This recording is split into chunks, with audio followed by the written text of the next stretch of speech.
Séisme au Real Madrid après l'humiliation historique face à Arsenal. Florentino Pérez n'a pas pardonné et a pris une décision radicale en se séparant d'une star de l'équipe.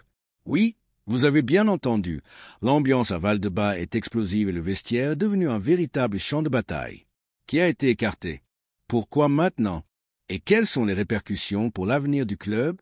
Restez avec moi jusqu'à la fin, car les dessous de cette décision sont encore plus choquants que vous ne l'imaginez. Ne détournez pas le regard, car vous risqueriez de manquer des révélations cruciales. Avant d'entrer dans le vif du sujet, assurez-vous d'être abonné à la chaîne pour ne rien rater des prochaines analyses sur le Real Madrid. Activez la cloche et sélectionnez toutes les notifications pour être informé en temps réel des coulisses du club merengue. Annonce officielle. Carlo Ancelotti limogé après la débâcle contre Arsenal. Le Real Madrid est en crise. Les supporters sont en colère après ce qui s'est passé à Londres. Ce n'était pas une simple défaite, mais une humiliation, une prestation sans âme, sans fierté, sans leadership. Florentino Pérez n'a pas supporté le cauchemar vécu à l'Emirates Stadium et a ordonné le départ immédiat d'Ancelotti. Le cycle s'achève dans un climat de tension et de honte. Oui, mes amis, l'addition est salée. Je suis Dilemme, du canal Loco Real Madrid, et ce que je vais vous révéler maintenant va faire réagir tous les passionnés du club. Car au-delà du score, c'est ce qui se trame en interne qui est encore plus inquiétant. Le Real Madrid est un club bâti sur la victoire. Sa grandeur ne peut être effacée par personne. Pourtant, le 3-0 encaissé aurait pu être bien plus lourd sans les miracles de Courtois. Ce que nous avons vu en Ligue des Champions était inédit. Arsenal a traité le Real Madrid comme un club de second plan.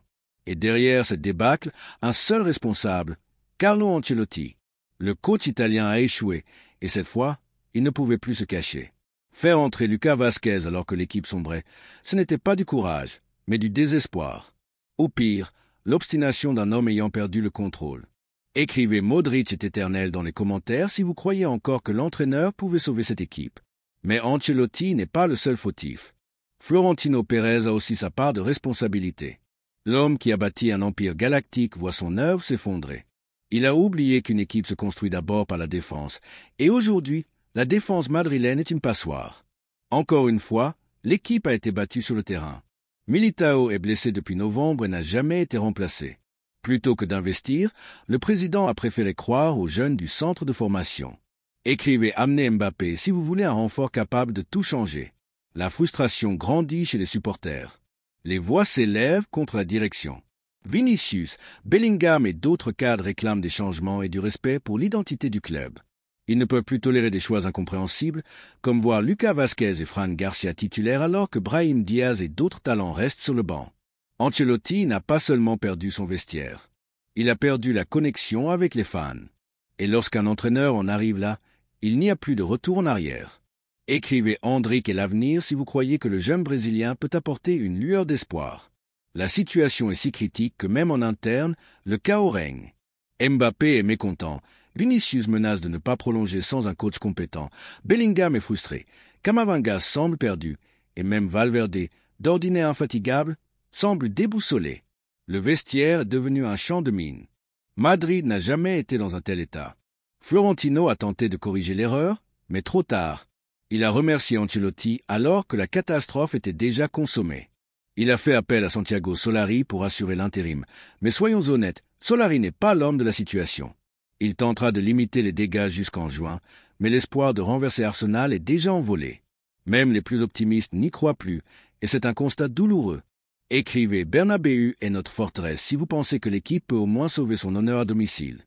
Arsenal n'a même pas eu besoin d'être exceptionnel. Ils ont simplement joué leur football avec rigueur et discipline.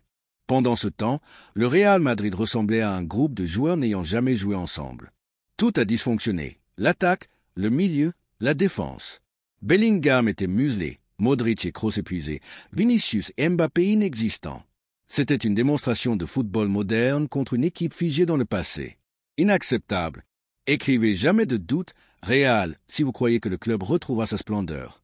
Le pire, ce n'est pas seulement la défaite, c'est la manière dont elle est survenue. Sans réaction.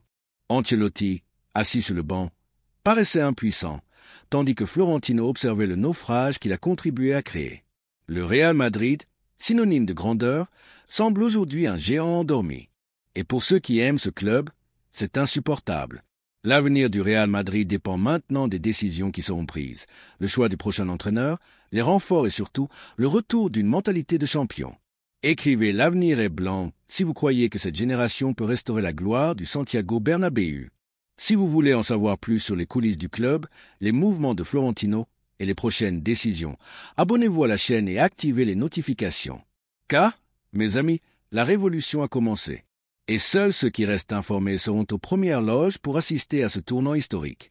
Écrivez "Le roi des champions" si vous croyez que le Real Madrid ne mourra jamais.